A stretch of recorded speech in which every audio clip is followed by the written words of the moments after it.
It's me again, Reinhardt, and samahan niyo ako sa before and after shift edition dito sa Adiana Life as a call center agent. Ako nag-adto sa office, nagkaon sa ako, naghapit ko sa Abriza Mall, and here's the view. It's so beautiful at night. And then after that, diretso na ako padulong sa office, and mauna siya ang ang office sa gawas. Tapos akong shift is mag-start 1 AM, so grabe na siya ka-hustle guys. Kay mo duty ka, wala kay tulog, especially karon nga grabe kayo kainit ang panahon, dili gid ka makatulog og tarong kung wala kay aircon. So naaman siguro El Nino guys. So napansin ninyo ang panahon, grabe gid kainit, may nalang gyud kay nag-ulan diri sa Davao no. Tapos kana ang sa gawas kay dagat na siya guys sa Mal Island dito sa Picas.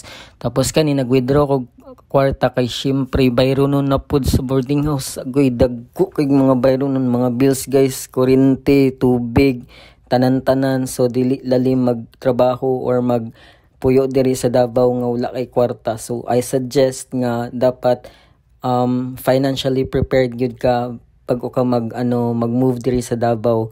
And also before ka mag-apply, dapat na pud kay kanang allowance or naagid kay extra money para lang dili ka magutom, or at least na kay panggasto for everyday while waiting hire ka sa imong gi-applyan nga trabaho. So fast forward, nag-atang ako nagsakyanan kay syempre mo adto sa og mall, nagpili sa og sinina kay syempre kailangan ako bagong sinina char.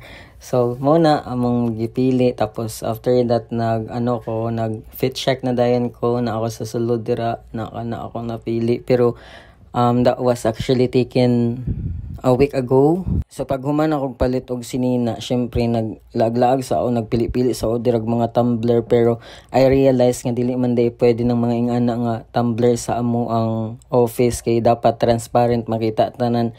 So nagtanaw pod ko dirag mga eyeglass, pero wala ko napili. After that nagkaon na pod ko guys, mauna akong food, nag-breakfast na lang ko dira sa Chowking. So mauna siya ang mga tao dira, grabe kadaghan. So kani nakauli na ko, and yeah, siguro matulog na ko kay syempre kailangan na og tulog, wala gid pay sleep for the whole day. So bye bye for now guys, thank you.